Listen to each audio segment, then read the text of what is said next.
students online. I almost said, I'm Jim, welcome. But no, welcome back to LifePoint students online. We are in week 5 of James in 5, so that means we are actually closing out the series today, which, that puts us now from Acts to Romans to James.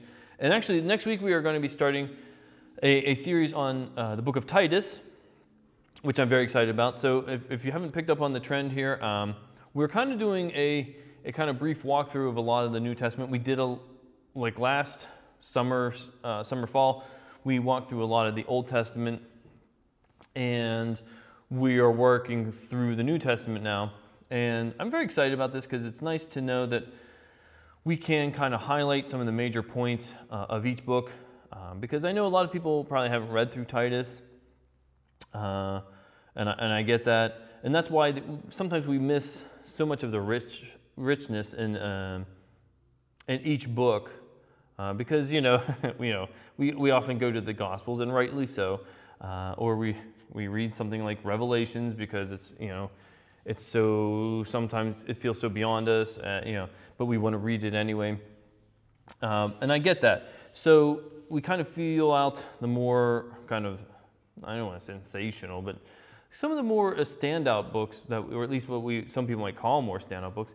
And I don't think that's accurate, but I think, like I said, it's good to walk through all of the books in the New Testament because they all have kind of a kind of their own notes to hit, but they also kind of resonate with the same kind of theme that you might read throughout so many of the other books.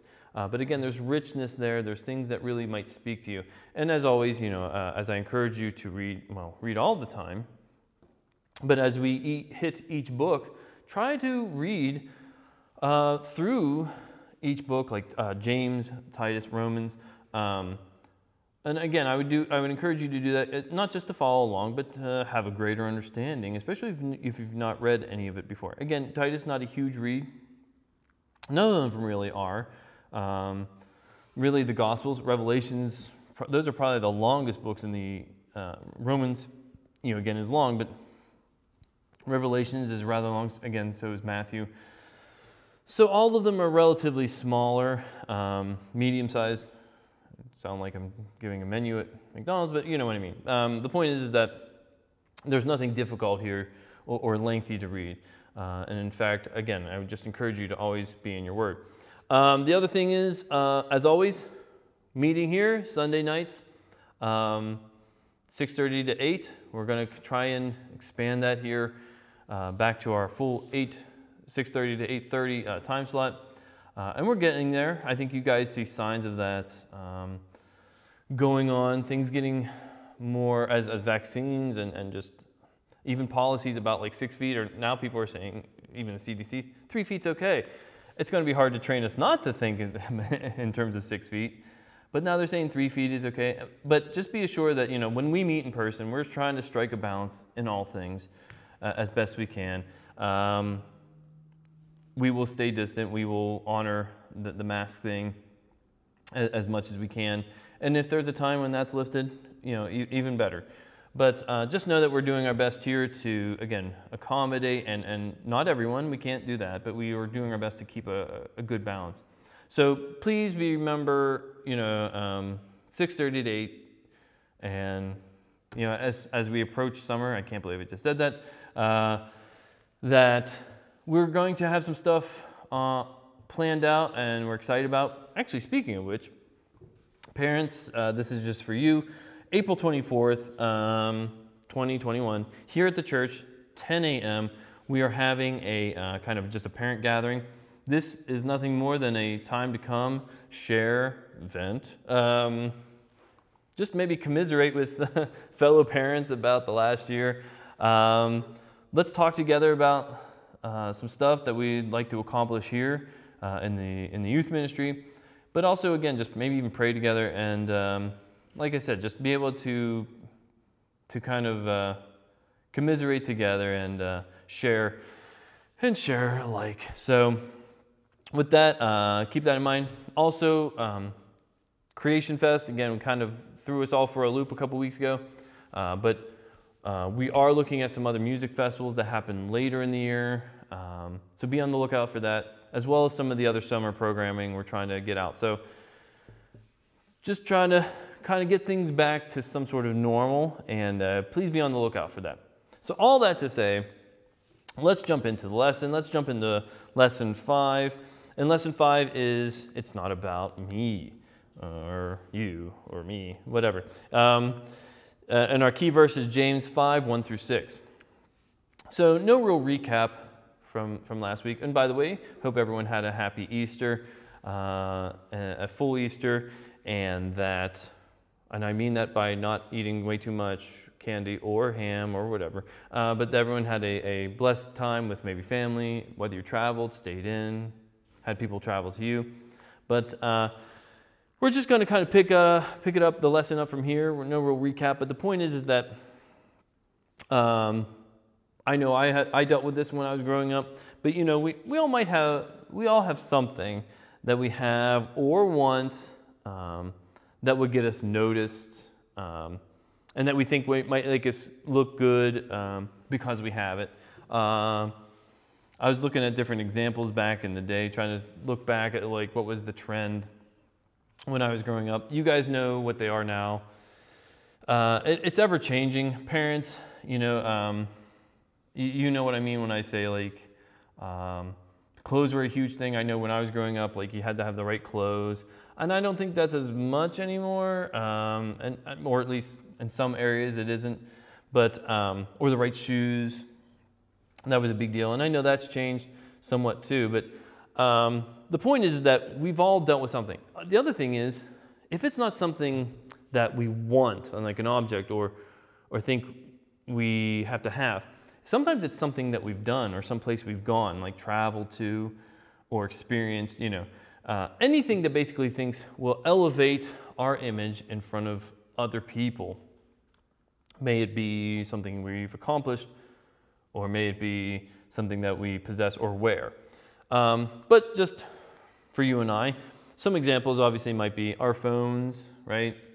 There was a time when, I mean, if you see an old television show, even like something like The Office, and you see people with flip phones, it's kind of humorous now, but back then it was great technology. Another example would be our clothes, video game systems.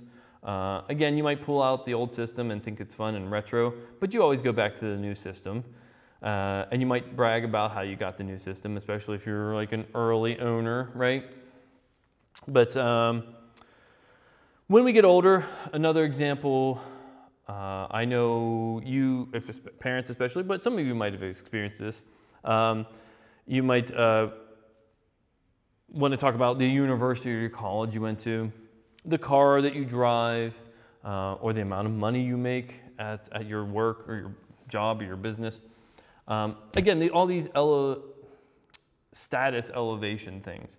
But all that to say, James wants us to see that the stuff that we think gets us noticed and makes us matter or elevates our status in society isn't that great, and in fact can actually be a problem. So let that sink in for a moment, because what we're really saying is that, again, and this is the part that I want to point to, we think it makes us matter more. So we're beginning to James is trying to warn us, I should say, that we're trying to change our identity through status, through possession, through wealth. And James is going to address that, as we read the scripture, but and look out for that too. But he wants us to understand that when our lives become more about getting stuff, that there is something wrong with us as a follower of Jesus. So we're once again replacing our identity, our faith, our standing in Jesus with things and place, travel and ownership and wealth and gold, right? That's what he's really warning us against, because and Christ followers are just as susceptible to this as anyone, because we are still flawed people. Yes, forgiven people who have salvation, but we're still flawed and drawn in by that kind of stuff.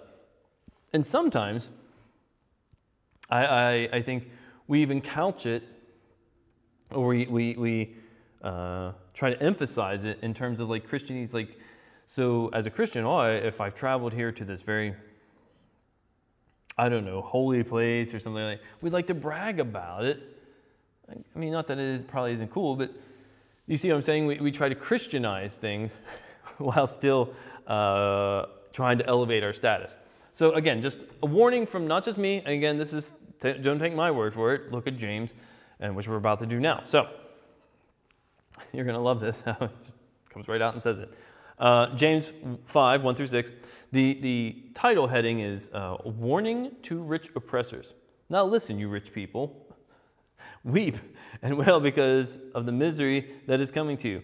By the way, I don't know if I've said this lately, James really likes to come out swinging with his words and really hit you, especially if you're a rich oppressor, right?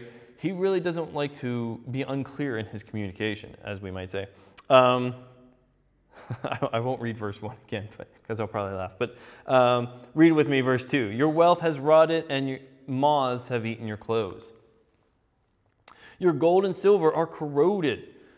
Their corrosion will testify against you and eat your flesh like fire. You have hoarded wealth in the last days.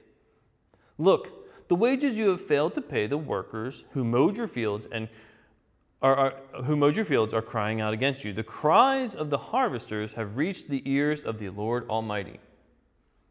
You have lived on earth in luxury and self-indulgence. You have fattened yourselves in the day of slaughter. You have condemned and murdered the innocent one, who is not opposing you. Obviously a reference to Jesus, his earthly brother, but also fully God. But, you know, again, I don't think there's really a lot of hidden meaning here from James, but let's break it down a little bit anyway. And we'll start, let's actually break down verses 1 through 3. Obviously, this is not a feel-good passage in any way. James has some very harsh things to say to people who are wealthy, which could be a warning to those of us who want to be wealthy. All right, so let's start off right now and be very clear here. James is not attacking wealth in and of itself, or all wealthy people. I do know and have met and have been blessed, even personally, by many brothers and sisters, believers in Christ, who are blessed with wealth. But they were not oppressors to get that wealth. They were not cheaters to get that wealth. God, because of their faithfulness in other matters, were blessed with that wealth and are generous with that wealth. So again, James is not attacking all wealth or wealthy people, because I believe, especially those who are brothers and sisters who have great wealth, often are the ones who give most generously. Now, having said that, James is attacking people who will do anything to, again, elevate their status, gain a little bit more if they have to take from this place or take from that place. That's what he's condemning. That's what he's speaking so harshly to. And then, like now, we see it all over the place. We see people who will, whether it's marking a little down on their taxes than they should, or paying out a little less than they should, and so on and so forth. It happened in James's day. It happens in our day. No matter how sophisticated we are in our financial world, or our finances today, or everything being online, blah, blah, blah, it's no different. It's gotten more, it's just gotten more, right? Because I think while they didn't have internet back then, you had to do a lot of things in person, but people still cheated, right? And that's James's point. James starts out by putting things into perspective. by talking about three things that were usually sources of wealth in the ancient world. Corn or grain or so whatever. This is wealth that would go rotten, right? If you can't sell those goods, then what good is it? Clothing. This is wealth that can be eaten by bugs.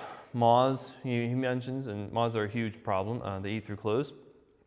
And gold and silver. This is wealth that can rust. Well, and often it says that through Scripture, but I think a better way to put it is that they tarnish, they corrode, and I think more than anything, and the one explanation I added here was, they lose their luster, that shine that is so attractive, that gleam, when you look on finely polished gold, silver, the thing that really grabs people's attention and just kind of lures them in.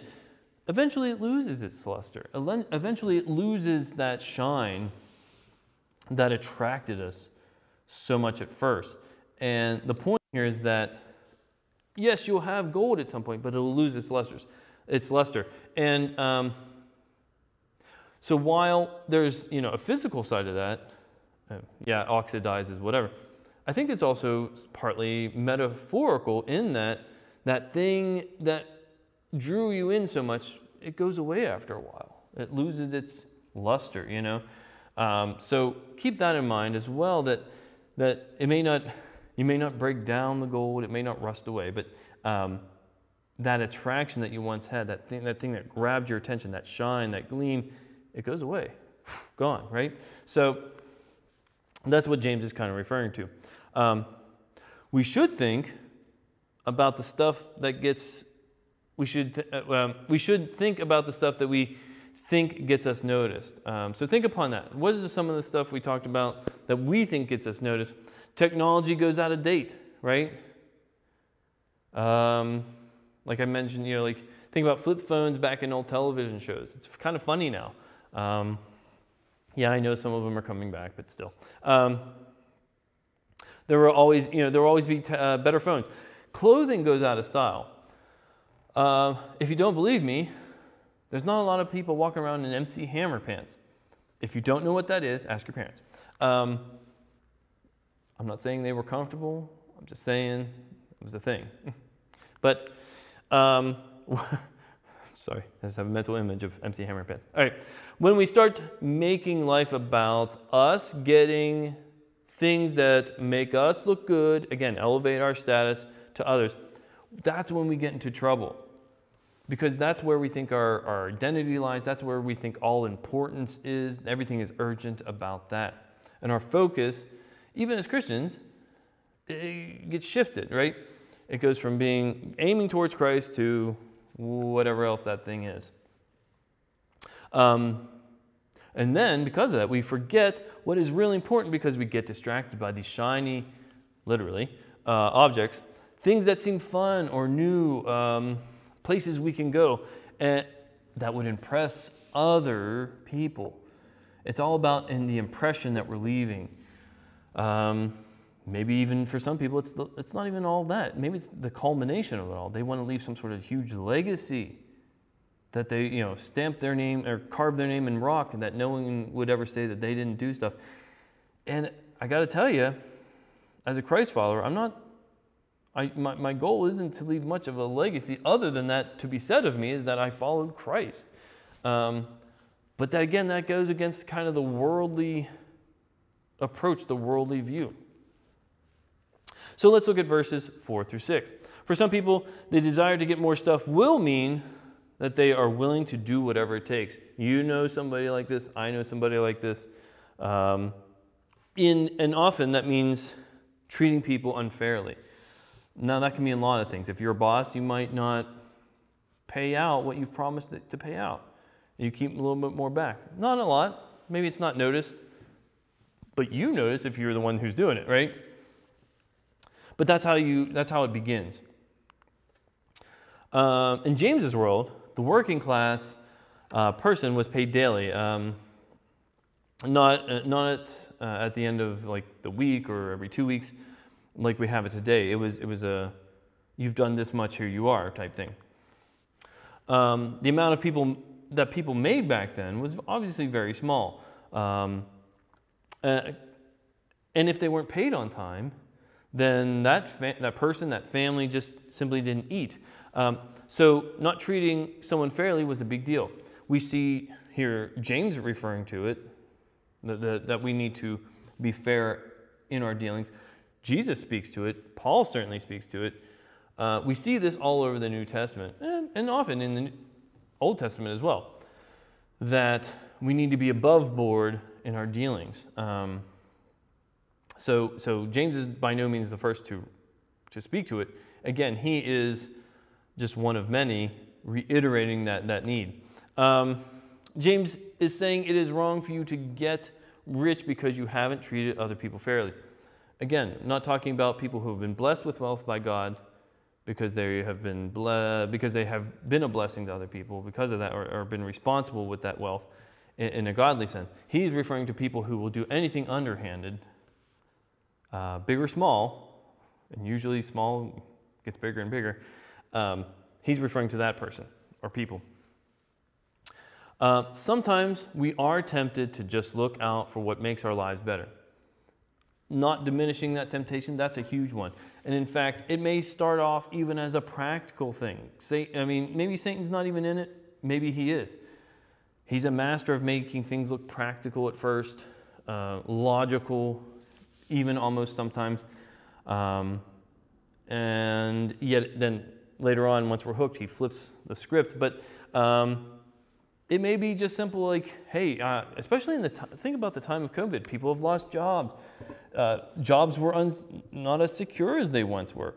And if cutting a corner here or something like that, if you felt like, hey, I need to ensure my family's safe. I need to ensure that you have a better future. All of these seem practical. That's a powerful temptation. I am not diminishing that. And in fact, again, I think it may have even started off as something innocent, like you want something better, you want to provide more.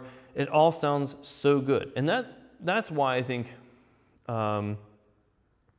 Satan plays his cards well. It's why he does what he does. That temptation starts out because we want something better. Not necessarily wealth, maybe that comes later.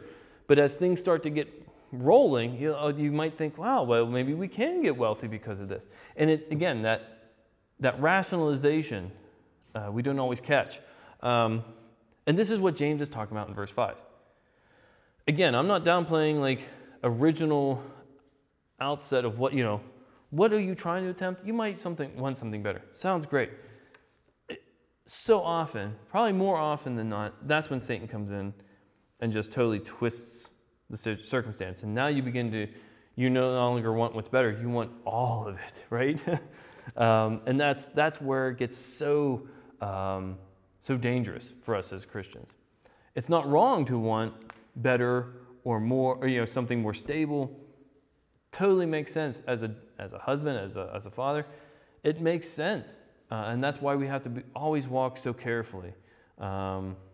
Because Satan is walking around like a roaring lion, right? Seeking someone to devour. So, back to James. These people, whoever they might be, are only looking out for their own comfort. And I think that's what it turns to. They begin to no longer want to make something sustainable. They are now looking to comfort and security even more and more. And then it becomes pleasure. And they have forgotten the fact that there are people around them that have nothing. Now, clearly you and I aren't in the same situation. We are not the ones getting rich because we're withholding someone's paycheck or not paying out what we promised them, giving just enough to make them think they're getting it all, but we just keep that little bit back. We're not the ones doing that. But there may be times when you and I must choose between getting something that we want and treating someone fairly, or something we want and denying someone else something, and we may not even know it, right? So this is why just being in a daily walk with God, bringing in Scripture, being in prayer, and again, don't do it just to do it. It's doing it because God is present in that time that you're choosing to carve out and be with Him. What is expected of us is to use what we have for good. Part of following Jesus is caring about those who go without, those who have needs. And again, this kind of goes back to that point of like, I do know, and maybe you have met other people, and maybe you are these type of people who God has blessed you and your family with great wealth, not just money, but just the resources, and you do give generously.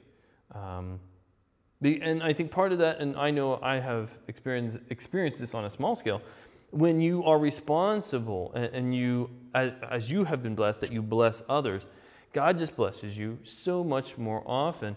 We see that in Jesus' parable of the talents. 3 guys, one got a good bit of money, and one got another little bit of money, and the last guy got hardly anything. The first 2, after the king who in the parable who gave them the money came back, the one who got a good bit of money doubled it, and he was rewarded. The one who got a little bit of money also doubled it, and he was rewarded. But the last guy who buried the money, because he didn't want to make the king angry for using it up, was punished in that because he was not responsible with the blessing he was given. Even if he had doubled, the king says, even if you put it in the bank, I might have gotten a little bit of interest on that initial amount, but you didn't even do that. You buried it, right? So this is what we're saying, like people who take that responsibility of being blessed with money and they run with it.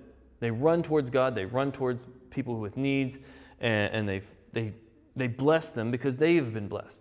And that's what we're really talking about. And that kind of closes out our message here, is that as followers of Jesus, we should consider the idea each and every day that as we have been blessed, and we are blessed by even worldly standards. Much of the world doesn't have more than a change or two of clothes. I know many of us have closets full. Much of the world doesn't have clean running water, right? Many parts do, but not all, right? Many people don't have more than one pair of shoes. I know I have more than I need. Maybe you do as well. So there is a responsibility to bless others as a result, as we have been blessed. So as we have been blessed, let's be a blessing. And that's kind of the message I get out of this, is that you don't have to have millions and millions if you make a fair amount and can donate what you can. And let's be clear here, donate doesn't mean always just money. It can, but you have time. You have talent. You have time to work in a church that meets, like our church here has a food bank. There's time to donate to that. There's ways to donate to that. Maybe it's you donate food, maybe it's donate canned goods, maybe it's just here you hand it out to people who are in need. There's talents that you can offer. And there's various ways. There's various organizations, Christian and otherwise, that are always donating to communities. My point is that there are ways that you can be a blessing as you have been blessed. So with that, I hope you have a wonderful and blessed day, and we'll talk to you later.